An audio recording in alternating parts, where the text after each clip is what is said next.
Chapter 3. Now when the holy city was inhabited with all peace, and the laws were kept very well, because of the godliness of Onias the high priest, and his hatred of wickedness, it came to pass that even the kings themselves did honor the place, and magnify the temple with their best gifts. Insomuch that Seleucids of Asia of his own revenues bare all the costs belonging to the service of the sacrifices. But one Simon, of the tribe of Benjamin, who was made governor of the temple, fell out with the high priest about disorder in the city.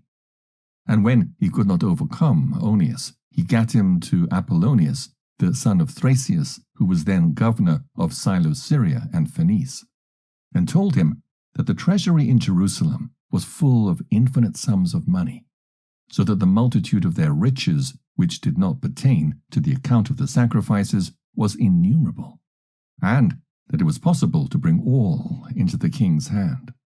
Now when Apollonius came to the king, and had showed him of the money whereof he was told, the king chose out Heliodorus his treasurer, and sent him with a commandment to bring him the foresaid money.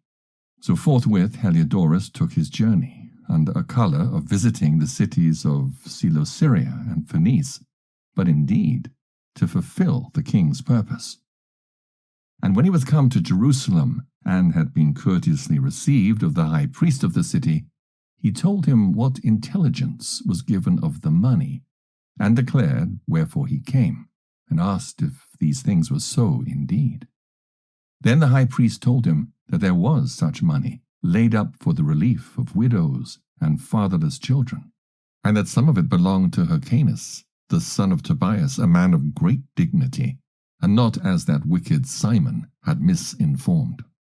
The sum whereof in all was 400 talents of silver, and 200 of gold, and that it was altogether impossible that such wrongs should be done unto them that had committed it to the holiness of the place, and to the majesty and inviolable sanctity of the temple, honoured over all the world.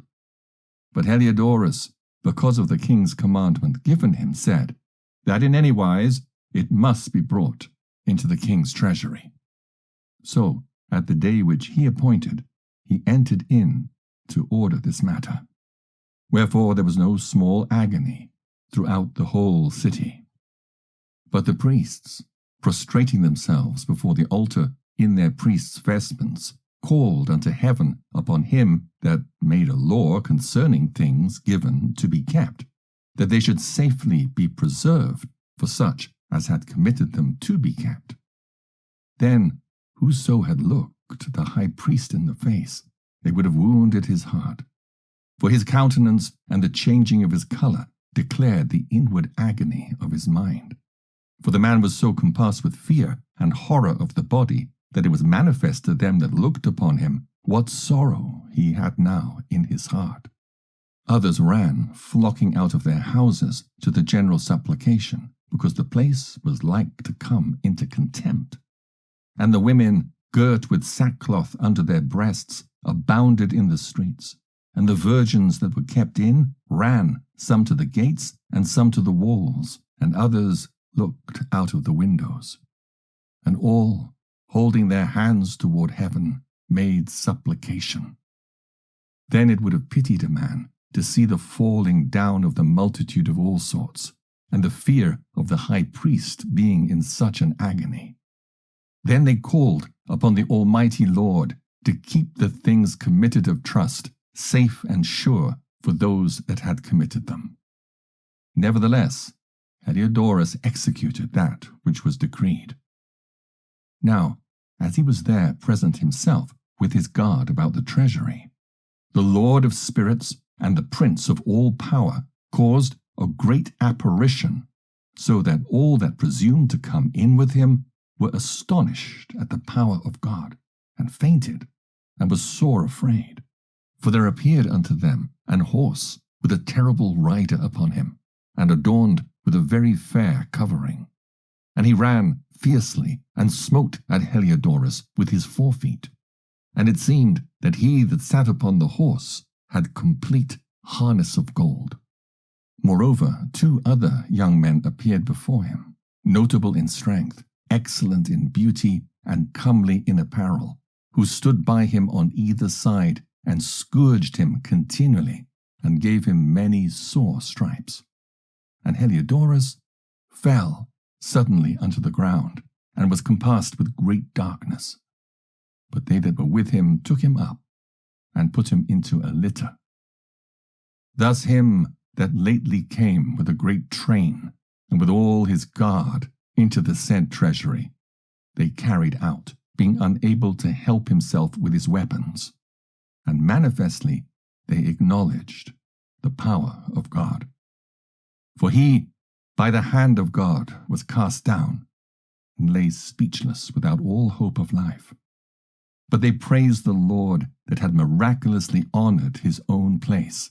For the temple, which a little afore was full of fear and trouble, when the Almighty Lord appeared, was filled with joy and gladness.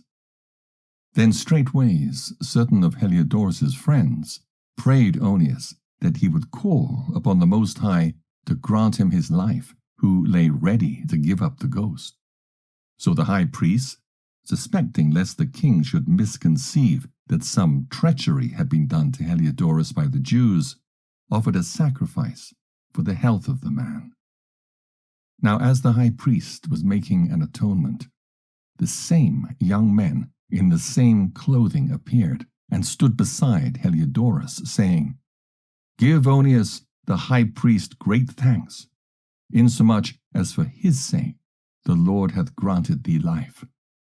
And seeing that thou hast been scourged from heaven, declare unto all men the mighty power of God.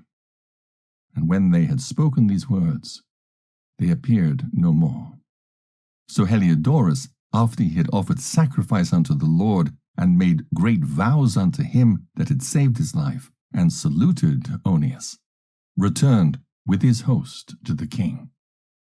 Then testified he to all men the works of the great God, which he had seen with his eyes. And when King Heliodorus, who might be a fit man to be sent yet once again to Jerusalem, he said, If thou hast any enemy or traitor, send him thither, and thou shalt receive him well scourged, if he escape with his life.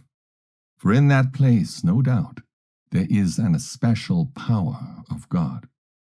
For he that dwelleth in heaven hath his eye on that place, and defendeth it, and he beateth and destroyeth them that come to hurt it. And the things concerning Heliodorus and the keeping of the treasury fell out on this sort.